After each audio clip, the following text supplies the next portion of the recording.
Hello everyone and welcome back to my channel The CA Junction. I'm Ishita Jain and today I would be talking about how to make your CV from the scratch. And I'm sure by the end of this video you all will be able to make your own CV. So stay till the end as I would be sharing examples from my own CV that landed me calls from companies like KPMG, EY, Deloitte and BDO. Even if you don't have a lot of content to write in your CV, don't worry, I got you covered. So let's start with the video.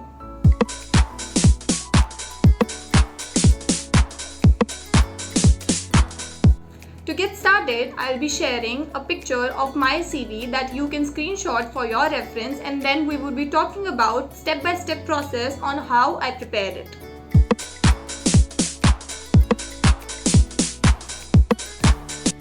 Yes, this was the CV that landed me calls from such international giants. But let me tell you, this wasn't the first CV that I made for myself. I made multiple CVs before this so that I can land on this one. So I can surely tell you what to do in your CV, how to make your CV, but more importantly, I can tell you what not to do in your CV and what points not to include in your CV. So let's get started. Now let's start by assuming we are a blank canvas, both us and our laptop. So we have a sheet open in front of us and we don't know what to write, how to write and where to start making our CVs.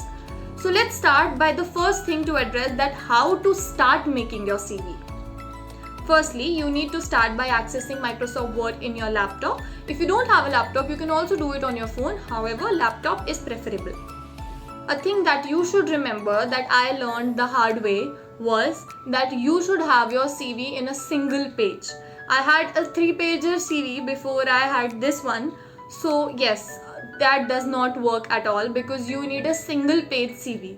I also thought that this wasn't a compulsory requirement in a lot of companies, but even if it is not a compulsory requirement, it makes an impact on the interviewer or whoever is recruiting you, as they don't have time to go through all the 3-pager CV. They just have a quick glance of your CV. So if you don't have all the things covered in your 3-pager CV in a concise manner, they do not pay a lot of attention to it.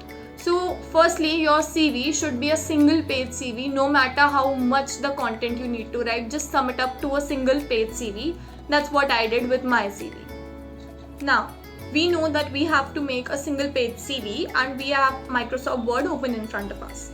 First things first, you can see in my CV that how I have written my name on the left corner and my details such as date of birth, LinkedIn link, my mail ID on the right side of the page. You can either choose this format or there's another format that you can write your name in the middle and then under that you can write your date of birth, mail ID, LinkedIn profile and everything. Now talking about how I chose the format for my CV, I took my name into the left corner. I made it bold. I made it 11 or 12 in my font, whichever suited my whole CV format. Once you make your CV as a whole, you will be able to make out what font size is okay. However, for the headings such as the column headings such as educational qualifications, for your other headings that we'd be talking about, the font size ideally is 10 to 11, and for the subheadings and the things that you have to write inside them, the font size could be 8, 9 or anything. However, if your whole page is not getting filled and you feel like okay, I should increase the font size, just make sure it does not look too much big just to fill the page. Just keep it as professional and the font should be Times New Roman, as we all know. So talking about the first thing that we already talked about, that the name on the left side and all the details on the right side, the personal details. Now if it would be good if we share directly the link rather than the whole process of just writing the link and not linking it to a URL. I put my LinkedIn profile link and my mail ID on the right corner, as well as my contact number and my date of birth. Now a lot of people tend to put their addresses too, but I didn't feel the need of doing the same. That's why I did not put my address. Now I think everything is clear till this part, because it does not require a lot of transformation in each CV. I guess it could be same in everyone's CV, just the change of details. The next thing to keep in mind is I chose for a tabular presentation in my CV. Now you can also choose to write things. For example, I chose to make columns for things. For example, if I am writing my education qualification, I would make 3 columns about what institute I'm studying, what year, and how much marks. You can also write it as this institute and this time and this marks, but the thing with writing in sentences is that you need to bold your phrases that are important. Secondly, it does not look catchy, and the person who is reading it has to read it wholly to understand what you're trying to say. And there's a lot of complications relating to the verbs that you're using, relating to the words that are formal or not. So I prefer the tabular presentation. The lesser the filling words, the more impressive the CV would look, that I thought. So I chose a tabular presentation for my CV, as you can already see in the picture that I've attached. Now let's start with the first heading, that is your educational qualifications. Now you can choose to make 4 to 5 sub-columns within it. If you have a rank or you have a particular position in any of the course, you can choose to have a 5th column of rank or position. I do not have anything to share like that in my qualification, so I just maintained 4 columns, as you can see. So what's important in here is that the headings should be in capital, it should be in bold. The subheading should also be in capital, in bold, but I have decided to keep it in italics so that it is properly visible that this is the subheading and this is the heading. Now for the color scheme of the headings, you have to go into a professional color scheme. For example, I chose light blue. You can also choose colors like grey or colors which are pastel in order to not look too flashy in your CV. I also tried different color schemes that were available in the Canva palette, but that did not work for me, because when I showed that to my seniors, they told me that this is not the CV that they're expecting. Maybe it looks better, but when a person is recruiting you, they have a list of CVs with them and you are expected to have a particular format in your CV. So always trying to be so different within your CVs might not help you in getting an articleship. So that's why I made a whole CV in the format that was suggested. Some points to keep in mind while making this particular column is that to write the full name of the institutions and not just the short forms. For example, write the full name of ICAI, not just the short form ICAI.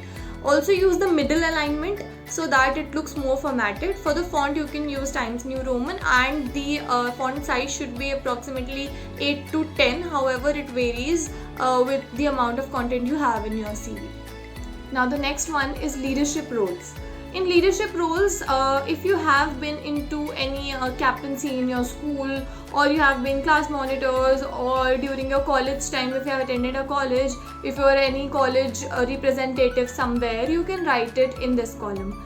Now if you don't have a lot of roles in a leadership, you can skip this column, but if you are writing something in a paragraph, in a line form, in a sentence form, which I have written in this particular section, you have to make sure that all the things that are really important are bold enough to catch the attention of the recruiter, so that he or she does not have to read the full line. They can just have an overview of the thing and that they know what you're talking about.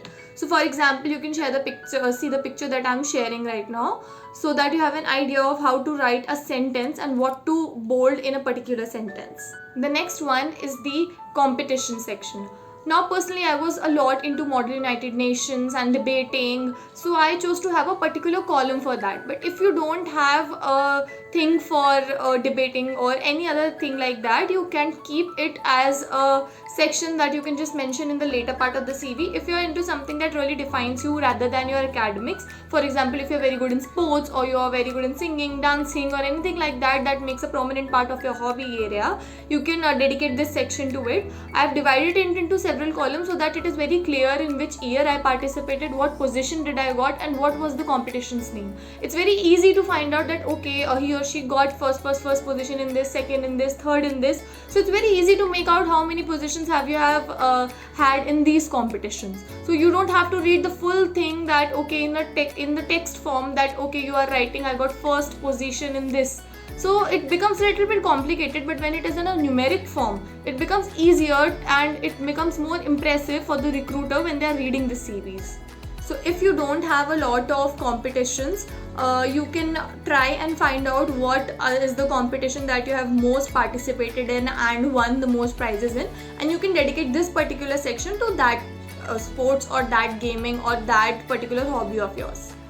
Now the next one is training or any other thing that you have done in your academic area. For example, every one of you must have done OC and IT training that has been compulsory by ICI. Some of you have also done courses, certification courses, maybe on LinkedIn, maybe on any other website. You can also mention that. So you can also make a heading of certifications and trainings, which I do not have in my CV, but you can have it in your CV, certifications and trainings, in which OC and IT training is compulsory. So you would have to figure out what to write in there, because OC and IT training you can make 2 points and you can write it there. Now for other certifications, if you don't have enough certifications, you can just go on LinkedIn, have some certifications. There are some certifications that only require half hour or 1 hour course. So you can have different certifications from different sites, such as Google marketing certifications, Microsoft. These all provide different certification courses which are not very long enough in duration. So if you don't want to go to all these websites, you can simply go to LinkedIn Learning and have some certifications which are very short duration certification but gives you content to write in your CV. So your next section could be certifications and trainings, in which training part would be automatically be there because you will attend the ICI trainings, and you can also write the certification in there. So that would be a prominent column in your CV. Now I also tend to have a thing for writing, and I write a lot. I write a lot of poetries, so I have published them in a lot of books. So I also had a particular section of books and publication in which I mentioned all my publications. In this case, if you don't have any other second hobby that you want to write about, you can simply skip this part, or you can add something else from your own. For example, you can add what all hobbies do you have, or what languages have you learned. So if you are good with languages, you can also have a column like languages known, and then you can write the languages you are proficient in. And for the language column, there's a little tip. You can always write the level of the language you're proficient in. For example, if you're proficient in English, you can always give yourself a score. For example, if you're good in English, you can write 8 on 10. And then the other language, if you're also learning German, and if you are a 5 in that, so you can write 5 on 10. So it gives an impression to the recruiter how much fluent and proficient are you in that particular language. So you can have a section called languages known if you don't have this section in your CV. The next section was the miscellaneous or the extracurricular section. Now, the prominent hobbies of mine that were academically aligned, I gave them a particular section. But those hobbies which I do not have a lot of achievements in, or those hobbies in which I do not have a lot to give into the competitions, I gave it to the extracurricular section. For example, YouTube. If I am posting videos on YouTube, I can't term it as a particular achievement, so I gave it into extracurricular activities, and I wrote what I was doing. For example, if I'm working for an NGO and there is no awarding or anything I'm getting in return, so I can just make a separate section of for example, that I have made a separate section of volunteering. If you want, you can also have a section of volunteering, in which you can volunteer the activities you have been in. Volunteer, you can mention it there. I say organize a lot of events to be in volunteer in. However, there are various other NGOs, you can visit them and you can have an experience of volunteering. So you can also have that. Otherwise, in the extracurricular section, you can always give information about yourself that you're currently improving yourself in but don't have a particular achievement in. For example, I am into YouTube. I'm a beginner in YouTube, and I had to write it. So I wrote it in the extracurricular section that okay, I am into YouTube content creating and I have this many subscribers. Always go for facts and figures. That's a very essential tip. For example, if you have been a leader of a particular event in your school, in your college, and that has a footfall of around 5,000, 4,000 people. So mention the exact stats that okay, been a leader in this is fest of 7,000 footfall. These advices are not originally mine. These were given to me by my senior when he was guiding me for making my CV. So these are some tips that I would like to share with you, because facts and figures proves that your content is original. If you don't put facts and figures, it looks like you have just copied your CV from somewhere else and you have just written down things just to make that your CV looks fuller. So do not do that. If you have content, just write the exact year, write the position, write the award that you have been given. So these all helps you to make a CV more impressive and more authentic, I would say. Okay, so at last you can also write, if you have made CV till now, you can also cover the extracurricular activities, and in extracurricular activities you can also include things that you are learning. For example, if you are learning to dance, or in a classical dance if you are learning, you can also put from 1 year but you haven't been into any competition, so you can also write a heading, subheading as dance in extracurriculars, and you can write, okay, learning classical dance since this time. Okay, so if you have completed till now and you still have space left in your CV, you can always write the declaration column. I did not have enough space to write the declaration, but you can write you can make a column, or you can just simply write a line at the end, declaration, that the above information is true and fair to the best of my knowledge and belief, and then you can have your signature there. So if your CV does not look full to you, you can use this bonus tip to have it at the end, so that the CV looks better formatted. And at the end, I just have a single thing to say to you for your CV. When you look at your CV, your achievements should speak about you, and you yourself should not boast about you. So do not write things like very good at interpersonal skills, very good at leadership.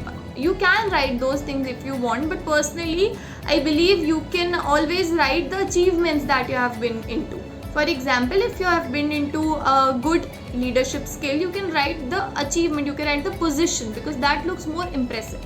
So let your CV speak about you, and do not include very impressive information to impress the recruiter. Just write what is authentic, what is true, and what you can prove.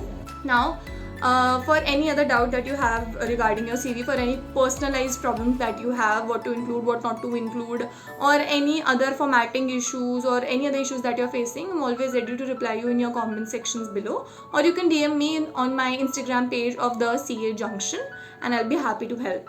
So if you have any other doubts regarding how to make your CV, or how to start making your CV, or what companies to apply for and how to apply for, you can DM me or you can comment down in the comment section below.